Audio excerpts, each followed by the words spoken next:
morning, Britain. Morning. Self-isolation scrapped and free COVID tests only for the vulnerable.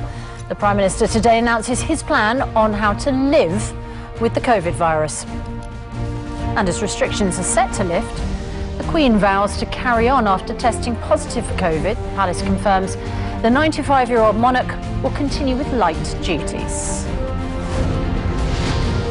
Yes, Her Majesty is showing mild cold-like symptoms at the moment, along with a few other members of staff here at Windsor Castle who have also tested positive, but the hope is that the Queen will make a full recovery in the next few days.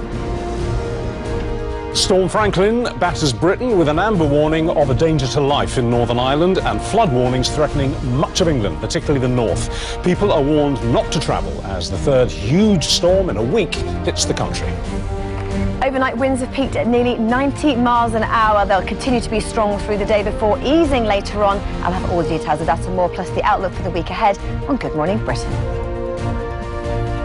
Hopes of a diplomatic breakthrough for the Ukraine crisis as the American President Joe Biden says he will meet with Russia's Vladimir Putin as long as he doesn't invade first.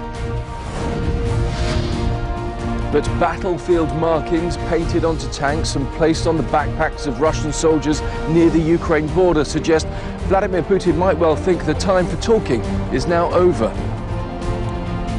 Star of Bridgerton, Adjua Ando, will be revealing what we can expect from the new series of the Netflix hit and, of course, the fabulous Lady Danbury.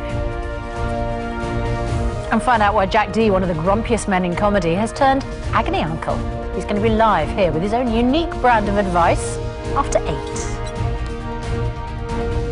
Monday, 21st of February 2022. Live from Television Centre in London. This is Good Morning Britain with Susanna, Reid and Richard Madeley.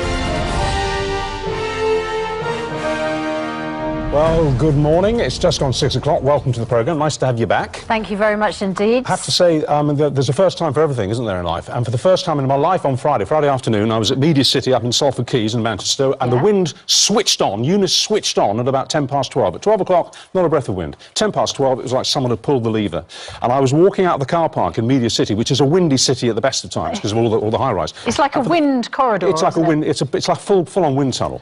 And I was literally, for the first time in my entire life, I was lifted off my feet. Really? Yeah, I realised that my feet weren't on the pavement. You were swept away? I was swept away by Eunice. And I was pushed, it was like a giant hand in my back, pushed down the pavement. And luckily there were two enormous guys, the size of James Haskell, standing on the corner like this, leaning into the wind. And they'd been put there to catch people like me. No.